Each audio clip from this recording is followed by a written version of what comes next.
Калі немцы акупировали нашу вёску, до нас пачалі прыходзіць незнаёмыя людзі. Яны падоўгу аб чымсьці шапталіся з маткай. Потым і яна стала знікаць з дому. Мяне ўзяла цікавасць. Я не вытрымала і спытала: «Куды ты ходзіш, мама?» «Да знаёмых», — адказала яна. Аднойчы маці прыйшла стомленая і захлапочаная. Яна прынесла дроў, распаліла ў печы і пачала варыць ежу. Калі снеданне было гатова, яна паклікала нас. Толькі мы уселіся за стол, як у сенцах пачуліся крокі. У нашу хату вырваліся некалькі немцаў. Адзін з іх, высокі, ударыў прыкладам у спіну маю маці і згадаў ёй збірацца. «Бывайце, дзеткі», — сказала маці і выйшла з хаты. Далейшае помню як праз сон. Памятаю, як дарослых павялі па вёсцы, а нас, дзяцей, пасадзілі ў аўтамашыну. «Мама! Мамачка!» — закрычала я і саскочыла на землю, але немец пацягнуў мяне абратна да машыны. Я азірнулась і ўбачыла постаць маёй любімай мамачкі.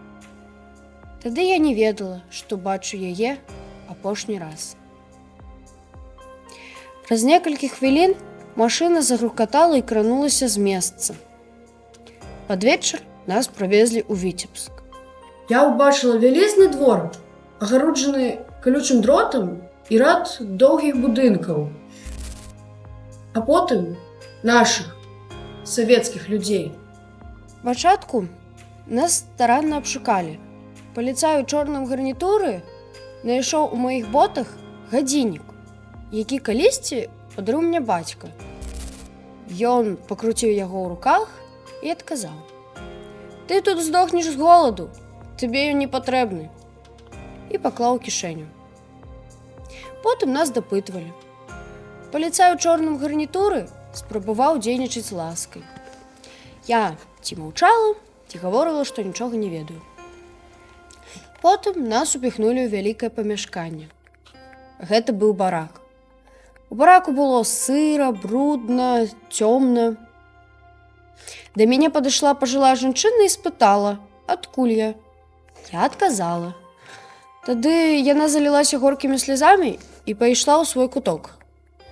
Я зразумела, у ёй таксама ёсць дзеці, яна не ведае, што з імі.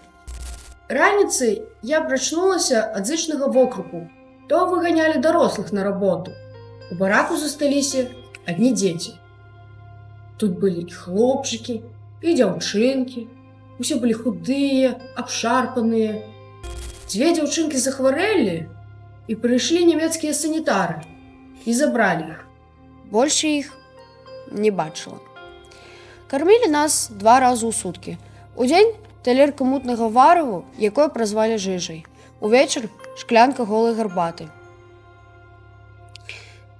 Чым паміраць павольнай смерцю, пускай мяне лепш заб'юць, зразумела я і рашыла ўцякаць. Аб сваім намеры расказала 2 дзяўчынкам, Мані і Любе, з якімі успела пасябраваць за гэты кароткі час. Ноччу мы асцярожна вылезлі з бараку, прапаўзлі паўзком пад калючым дротам і апынуліся за межамі гэтага жудаснага лагера смерці. Радасці нашай не было канца. Не верылася, што мы вольныя і можна ісці куды хочам. Дзяўчынкі рашылі прабірацца бліжэй дадому, а я бліжэй да партызана. Мы абняліся і моцна пацалаваліся. Яны пайшлі ў адзін бок, а я ў другі. Вось так я апынулася у партызанскім атрадзе.